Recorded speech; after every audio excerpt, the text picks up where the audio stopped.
So ayan mga kaprobinsya, magandang hapon po sa ating lahat. So ngayon ay nandito yung aking bayaw na si Ronel at yung aking pamangkin na si Saijan. So pumunta po sila ngayon dahil ayan, yung ating munting silihan dito, ayan mga kaprobinsya, ay hinarbis niya. Ako ay patuloy na nagtatanim mga kaprobinsya. Ang usapan namin mga kaprobinsya, ako ang magtatanim, sila ang magbibenta. Mga kaprobinsya, patuloy yung ating pagtatanim dito. Ayan, mga kaprobinsya, lapitan natin. Dalawang klase mga kaprobinsya yung aking tanim dito. Yung lampigot kung tawagin, yung maliliit, at yung labuyo, mga kaprobinsya, kung tawagin sa amin tangad na lada. So dito mga kaprobinsya, dito yung aking tanim sa may baba. Ayan, ayan sila. Ayan, ayan yung aking pamangkin na pugi. Ayan, habang nagbibinata ay mas lalong pumupugi. Ayan mga kaprobinsya, yung ating munting silihan dito na sa dami ng ating trabaho, hindi na natin na monitor yung ating silihan dito ay nadadamuhan na. So hindi ko rin masarulan mga kaprobinsya dahil nga sa ulan, sobrang lakas ng ulan, patuloy yung pag-ulan.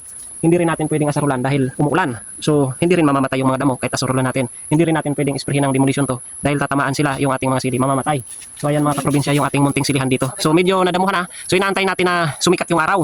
At ako naman ay hindi nababakanti sa trabaho, paikot-ikot dito tayo sa ating area. Patuloy yung ating trabaho. Marami yung ating trabaho mga kaprobinsya. So ayan mga munting silihan. Ayan oh. Marami pang bunga mga kaprobinsya. Ayan oh. Napakamahal ng sili ngayon dahil 1,300 update price sa market mga kaprobinsya. Ayan, yun ang kagandahan kapag tayo ay nagtatanim kahit papano. Itong sili naman mga kaprobinsya, wala naman tong inputs o hindi naman natin to inaabunuhan. Madalas o paminsan-minsan lang natin inabunuhan. Siguro isang beses ko pa lang to mga kaprobinsya inabunuhan, pero patuloy yung kanyang pagbunga. Nasisira lang dahil sa ulan. Yun po yung challenge sa atin ng mga farmers. Buti na lang upland yung ating area. Rolling yung forma ng ating lupa. Hindi siya mabubulok dahil nga pa-slope yung forma ng lupa. Hindi siya mabababad sa tubig. Yun po ang advantage kapag nandito tayo sa bundok. Yun po yung kagandahan. So patuloy yung ating pagtatanim mga kaprobinsya.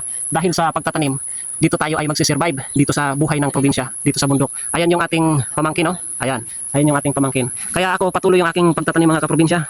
Hindi ako nabuboring ako pag wala akong ginagawa mga kaprobinsya, kaya patuloy yung aking pagpupunla. So maraming salamat po sa inyong lahat, sa lahat ng mga farmers diyan, mga kaprobinsya natin. Shout out po sa inyong lahat. Mabuhay po tayong lahat. Buhayin po natin ang mundo ng agrikultura. Palakasin yung ating katawan na siyang puhunan sa ating pagtatanim. Mag-ikat tayong lahat. God bless. Peace. Bye. All right.